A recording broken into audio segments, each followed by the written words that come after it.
Ladies and gentlemen, thank you for tuning into Wheeler's Weekend Jams live and direct. And I got the boys from Ontologics here with us. I got Matt and Ian. Ian. It's rare to find another Ian. I know. Yeah.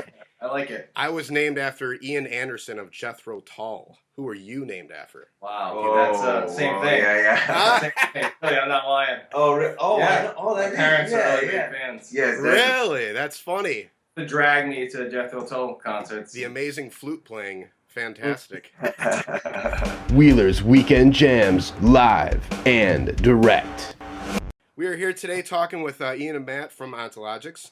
The beautiful blend of progressive rock to funk, electronica, and hip-hop. Pick up their new release, Drones from Home, which is just the icing of the cake for these guys. Receiving much college radio success, reaching actually number 16 on the FMQB Top 200 Submodern charts, making their debut album, Something to Needle Over, into the top 20. Bringing new sounds along this 21st century, Ontologics is on the rise with their new superb blend of sound. Thanks, guys, for joining me again. Thank you. Hope you like the little intro for you. Yeah, it was awesome. All right, we're going to get right into it now. So how did you guys meet, and when did Ontologics first form? Well, I mean, we used to play in a band back in 2004, 2002 is when we started playing, and then but we were. But that was pre-Ontologics. Yeah, that was like a prog rock band, kind of Moments of Imagination. And then Ontologics, we 2009. Yeah, we did an EP that came out in 2010. Okay. So 2009 is probably like the genesis. Yeah. No, just figured, is this possible? Can we do this? Yeah, right. Does this make sense? All right, doesn't make sense. Still do it. Okay. Yeah. Taking it to the next level, and it's just you two guys. Yep. Yeah. Right on. That's great, man. Yeah, because you guys sound, I mean, if I didn't know if it was just two guys, it sounds like 5 or 6 guys, but you guys have a lot of power behind your music. Now, you guys came out with your first album, Something to Needle Over, back in 2013, and now your sophomore release, Drones from Home. Please, in your opinion, have you guys evolved from your first album to this one? Yeah, I think so. Most definitely, as far as in our opinion, at least compositionally, it's worked that way. But we found that the way that the sound, I guess, took its own direction was something that we were planning for, but it came together in a way that was a little maybe slightly unexpected, which was awesome. And it sounded unique and to even us at times, and. It's nice, but it evolved in a way that I don't think we could have predicted, and we now anticipate different directions too, just because of what we've seen so far. Yeah, exactly. And I'm always interested, since it's just you two guys. You guys have so much just different sounds. I'm always interested for any band. Do the lyrics come first, or does the music come first when you guys create a song? I mean, I think it changes. I think sometimes you might have some lyrical ideas. But a lot of times you do have some different like melodic orchestrations, and you start to build lyrics, but the whole process is, it never just comes about. It's a big building, process. Yeah, and even I know for Ian, when in his own creating process, some of the melodies that he leans on towards lyrics can later turn into tones in the melody, and then he counteracts it, counterpoints with the lyrics himself. It's very, very organic all the time. Exactly. Yeah. Do you? I'm interested too. Do you guys? It's just a studio question, but do you guys record with the click? Yeah. We actually play live with the click too. Oh, yeah, okay. we're kind of bound to it. I mean, we're playing with a lot of programming, and like we can't get away with it live without. We need the click live for the kind of layering that's going on and the orchestration. But it's on the record. You have to have you don't have to have the click, but it's... I mean, we do, and we do it live, but I think in the end, we still are able to stretch when we want to stretch and not be entirely chained down by it. Yeah, where it sounds like we're playing to the click. I don't think it sounds like we're playing to the click. Yeah, not so far. I mean, if you come to a rehearsal any random Sunday, then yeah, you may hear some some stiff stuff. But Yeah, because I'm a drummer too, and I'm in an instrumental progressive rock band, and we started working on our first album. It's only taken 15 years, but we went in with the click, so it was really kind of new to us. But it was definitely an interesting experience. But yeah, I guess you could kind of go either way, you know. Yeah, I think on earlier records when we were younger, we wouldn't play to the click as much. Maybe we would use it here and there. Yeah, no, I remember we tried on our very first recording in 2006. We tried to use a click in a studio, and I was foreign to it. And yeah, it was like it was one of those things where they put the click on, and then halfway through the song, when we were moving, they just like eased it out because But now, I've been practicing recording and performing to a click for 10 years, and it's definitely now second nature. It comes quick. It comes, it does. The click is now lodged in your brain, so it's it's your own personal alarm clock, at least for me. Yeah. But well, now talking about your new album, Drones from Home, you guys have a track on there called Primal Discourse, featuring Peanut of 311. A lot of bands, well, especially in hip hop and a lot of reggae, there's a lot of collaboration with a lot of different artists. And I was just wondering for you guys, how was it working with Peanut from 311? Just working with a different musician in general. How was that for you guys?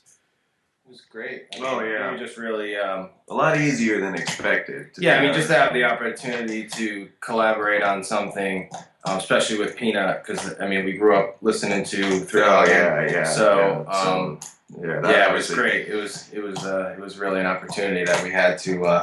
We had that song actually came. We were done with the record, and the record was being mixed, and then that's when we got the call Peanut, and we just kind of were like, all right, we got to write the song. We went back in, and within 2 weeks or so, we shelled it out. When we first were working it out with him, he wanted to. Well, the first suggestion was that he play on one of the tracks that we had already, got recorded and we're halfway done with. Why don't you lean on these and.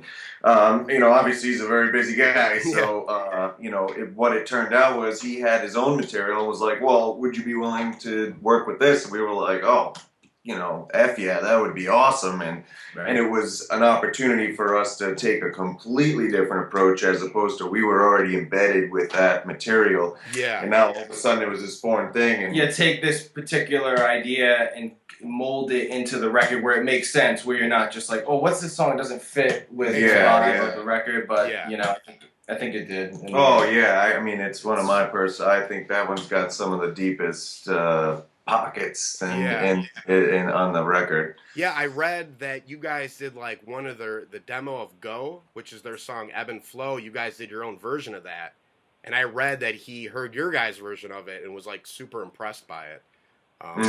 Which is pretty wild. I just threw some vocals on it. Back in the day, long time ago. Yeah, Ian puts his wrote some lyrics on one of their B-side demos, and we were playing in a band at the time, but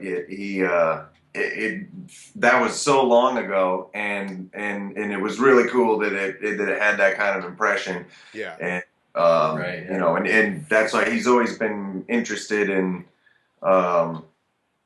what we were doing at points, and it's really cool, really cool. That's awesome, man. Now I'm I'm a little bit of a gearhead, and I was just wondering, what are your guys like what's your favorite piece of gear that you have, and why do you like it so much? I use PRS guitars. They're great. Ever since I picked up PRS, I don't think I'm gonna play anything else. I've got a DW it's my baby, thing. It was built in '97. It was conceived in July of '97. And it's it's been a phenomenal kit, and I like that product. You got a Gretsch snare. Yeah. Templi, diecast, Gretsch snare. I'm really trying to get my hands on a Ludwig Black Beauty snare. That's my goal right now. But I'm working on a Gretsch Templi, which has been very nice. I like that a lot too. But the DW itself would have to be my precious, Your baby. That's right. Yeah. That's awesome. I was wondering what, as musicians, outside of being a musician, I should say, what are your guys' favorite hobbies and activities outside of music? Outside of music, I do a lot of Matt. Yeah, I know. I do a lot of painted that. Oh. like the Ontologics artwork. Most of that, like the album covers and stuff, I paint those. And so I do a lot of artwork, and I do a lot of backpacking, kayaking, mountain climbing, all that stuff. I'm an outdoorsman. You like long walks on the beach? I do. Yes. Yeah.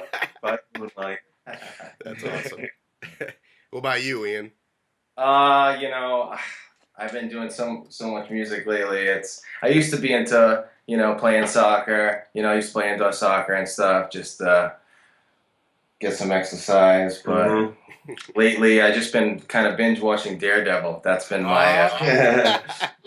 Well, is that a hobby? Or, yeah. Oh, yeah. Definitely. Yeah, definitely. His tinkering with programming and stuff. That using different programs and like Ableton or even Fruity Loops from back in the day, and that's what he's always doing. That I mean, he's just always locked in his room, creating these compositions a lot of the time. So yeah, it's always interesting to me how being a musician, how you kind of finally grow into one. Like you were saying, you were into sports, and that was like the same thing with me through high school. Playing baseball. I played baseball my whole life, and then me too. There came to a point, where it was like, well, like I really love playing the drums and sticking to music, but I playing baseball, and music always made me more happy.